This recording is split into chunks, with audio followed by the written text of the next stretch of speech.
En 1946 explota la Guerra Mexicana en Estados Unidos. En esta guerra, los estadounidenses de Texas deciden que van a independizarse, porque el gobierno mexicano les obliga a acatar sus leyes, que son, entre tantas cosas, abolir la esclavitud. Y en Estados Unidos, donde muchos habían emigrado para explotar terrenos y tenían mano de obra esclava, decidieron negarse y declarar la independencia, dando así pie a la guerra. Sin embargo, en Estados Unidos había sectores de la población que estaban en contra de esta guerra. Les parecía que era injusta, a la vez que la esclavitud. Uno de ellos era el filósofo Henry Thoreau, que, a causa de esta guerra, se negó durante 6 años a pagar impuestos. Si quieres escuchar más acerca de esta historia, quédate en el vídeo.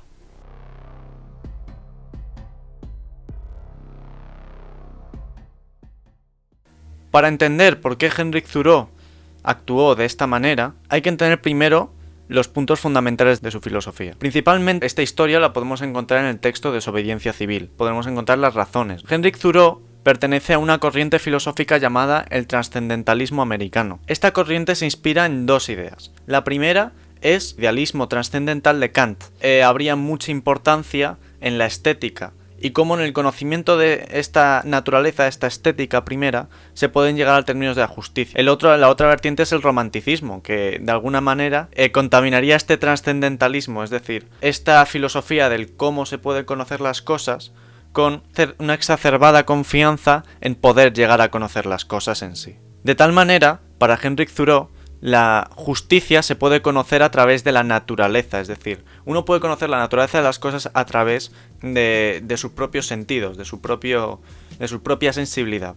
Esto le llevará a que respecto a las leyes dé una primacía a la justicia, es decir, a este bien universal, a esta justicia frente a la propia ley, la propia justificación de la ley que se encuentra en el Estado. Thoreau dice en el texto de Desobediencia Civil lo siguiente: yo creo que deberíamos ser hombres primero y ciudadanos después. Lo deseable no es cultivar el respeto por la ley, sino por la justicia.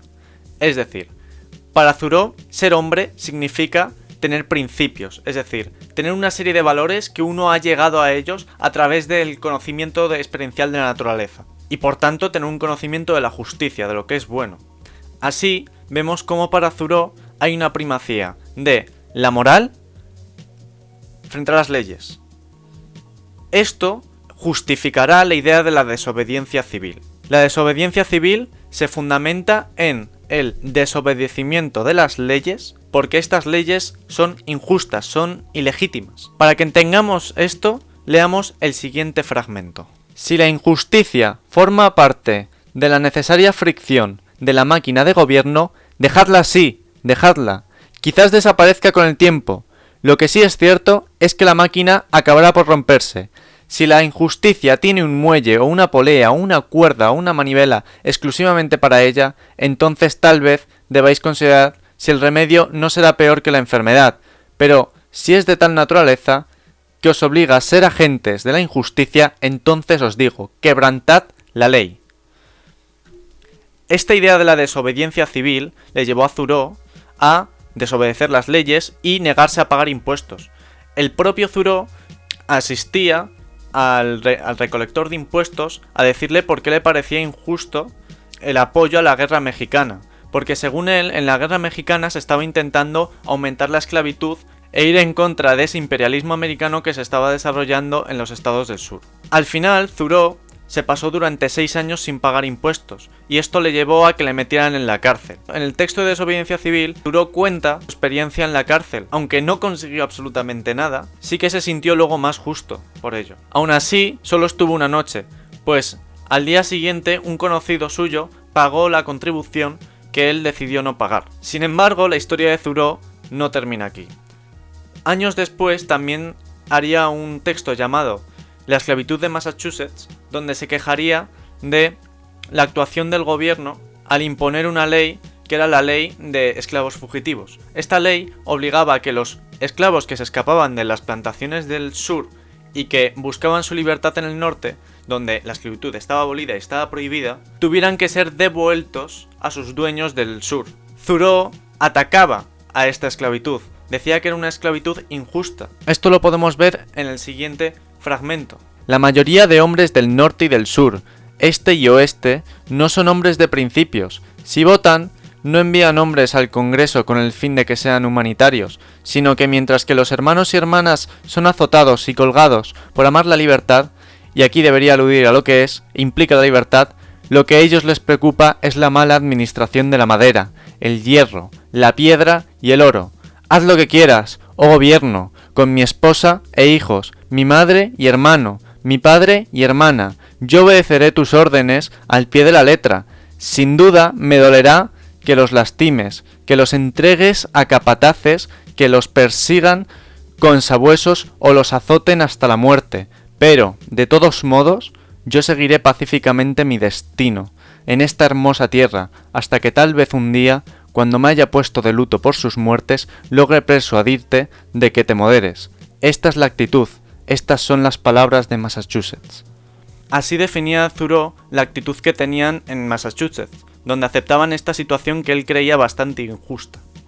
Esta insatisfacción política de Thoreau le llevó a que se fuera al lado del río Walden a vivir una vida en el campo. Él mismo se hizo una cabaña con su propio trabajo al lado de este río y conseguía su comida, etc. Esto lo cuenta en una novela que se llama Walden. Finalmente Thoreau no fue influyente en su época. Él mismo, cuando desobedeció y no pagó impuestos, simplemente salió. Él veía el mundo de otra forma y de hecho hizo el texto reflexionando acerca de ello. Sin embargo, como que la guerra américo-mexicana terminó en la anexión de medio México a Estados Unidos. Y la esclavitud se mantuvo muchos años después. Sin embargo, de alguna manera Thoreau sí que representa a ese estadounidense abolicionista que daría pie a uno de los sectores sociales que se enfrentaría en la guerra de sucesión más años después para resolver este problema de la esclavitud. Aún así, Thoreau sí que fue influyente en otras revoluciones. De hecho, su revolución él mismo la definía como pacífica, como vemos en el siguiente fragmento. Si 1000 hombres dejaran de pagar impuestos este año, tal medida no sería ni violenta ni cruel, mientras que si los pagan, se capacita al Estado para cometer actos de violencia y derramar sangre de los inocentes. Esta es la definición de una revolución pacífica, si tal es posible. Así, Thoreau hizo los principios de la revolución pacífica, de la desobediencia civil. Y esto tendría muchas implicaciones en Gandhi, que el propio Gandhi decía que Thoreau era una de las grandes influencias y que luego en la independencia de India usó un método de desobediencia civil instando a los indios a que desobedecieran las leyes de los ingleses y así India pudo independizarse. Así tuvo también mucha influencia en Martin Luther King, pero si tenemos que hablar del presente, Thoreau de alguna manera sigue los principios de la abstención activa que podemos ver en la Junta Democrática de España y estas ideas que vemos impartidas por Rubén Gisbert. ¿Crees tú que te negarías a pagar impuestos? ¿Que desobedecerías el gobierno en el que vives porque no estás de acuerdo con él? ¿Crees que de alguna manera Thoreau enlaza dos mundos totalmente distintos como son el ámbito de la ética y el ámbito de la política? Escucharé tus respuestas en los comentarios.